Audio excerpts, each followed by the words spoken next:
for my colleagues or chaverim who I went to school with, who are in the Besdin of America.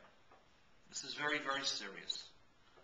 You know very well the discussion of the Talmud, Sanhedrin 98b, if he be from the living or if he be from the dead. And I know all the various contortions of the way in which you try, or some people try, to get out of the simple meaning that the rabbis in 98b believed that Messiah could be of the living or of the dead.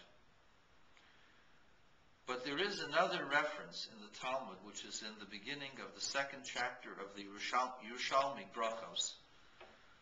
The exact page is elusive because there are 3 or 4 different printed versions that I've seen, so therefore there's no way that I can cite the particular line or the particular page, but it is at the beginning of chapter 2 of Brachos, where they discuss the meanings of the blessings of the Shemona Esrei, the 18 benedictions, standard prayer for Jews. And they discuss the advent of the Messiah, and they question the name of the Messiah, and the particular part of the Jerusalemite text is very similar to the text that's found in the Babylonian Talmud 98b of Sanhedrin. And they ask, what is the name of the Messiah? And they go through the various names similar to the names that are mentioned in the Babylonian Talmud. And then they add another note. It says, Rabbanan Amri, the rabbis say, that if he be from the living, then his name is David. And if he be from the dead, his name is also David. What does it mean that if he be from the dead, his name is David? So if you look in the commentary called the Pnei Moshe, he says it clearly, that King David himself will be the Messiah. It doesn't say King David in resurrection, reincarnation.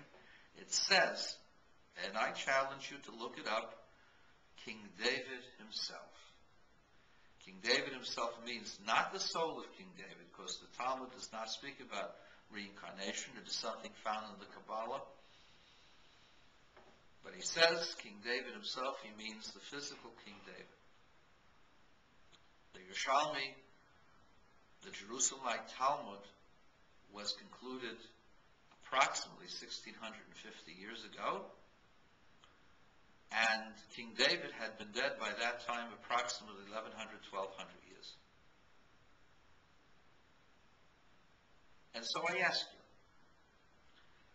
you, the rabbis who were the majority of the rabbis in Israel at the time, when this was written,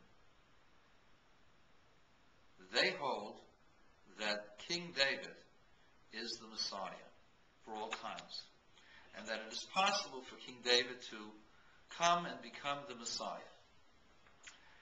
Lest you think that this is just a shita dechuya, an opinion that has been rejected. First of all, the rabbis in the Jerusalemite Talmud do not reject them.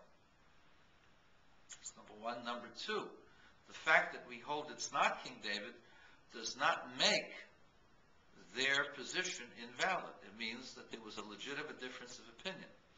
Now, if it is a Christian concept to believe that a dead person can be the Messiah, then the rabbis in the Jerusalemite Talmud should have stated clearly that this is prohibited because this is a Christian concept.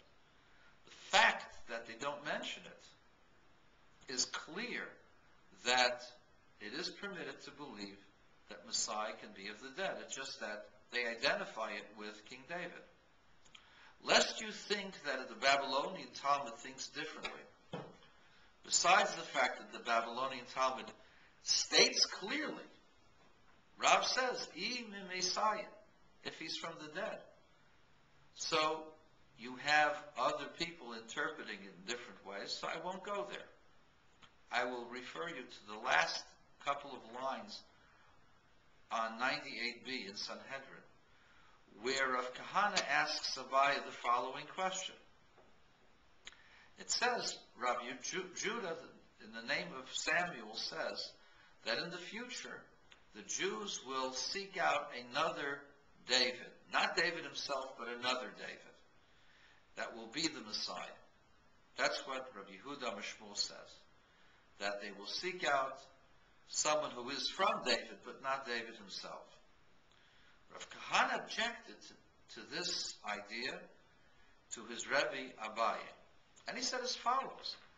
Rebbe, it says that V'en avdi David nasi aleihim li'elu. My servant David will be the prince for them forever. Therefore David must be the prince forever, David himself, not someone else who comes from David. What does Abaye answer him? Yes, my son, David will be there as a prince, as an authority, but he will be like the advisor to the king.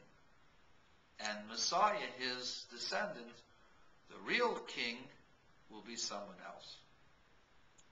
Now, before you go ahead and say, aha, Abaye didn't think it's going to be King David, think to yourself, what did Abaye answer of Kahana? Of Kahana's objection was that King David is supposed to be the Messiah.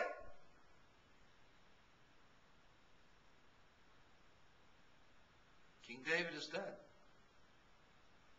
If a Messiah who dies cannot die and be resurrected to be the Messiah, then Abaye had the obligation, as did the RCA in 1997, of saying, how dare you suggest that the Messiah can die? This is a Christian concept. It was never part of Judaism. Abaye should have threatened Rav Kahana with excommunication, as did the RCA in 1997. Fact is that Abaye said, yes, you're right, that King David will rise again to be a leader, but no, according to Rabbi Yehuda, in the name of Samuel, it will be someone else other than King David, proving it from a verse in the prophets. But you see clearly from the discussion of Rav Kahana and Abaye that Rav Kahana and Abaye were both aware of the opinion of the Rishalmi, of the rabbis of that generation who were contemporaneous with Abaye, that they held that Messiah was going to be the resurrected King David. And so, my friends out there in the Ethernet, friends who I studied with many years ago, whose name I shall not mention over the video, I ask you to answer me, to respond to this innocent, clear statement, question. I tried to engage David Berger himself in the YU commentator with the same sources. He refused to engage me in conversation. I've tried to reach out to engage him in open conversation, but he has not responded. But rather, he has stated that this is a Christian concept. If that's the case, you must excommunicate the rabbis of the Jerusalemite Talmud, as well as Rav Kahana and Abaye, as I believe is Rav, who also said that Messiah can be from the dead, whom you've twisted his words around. Now,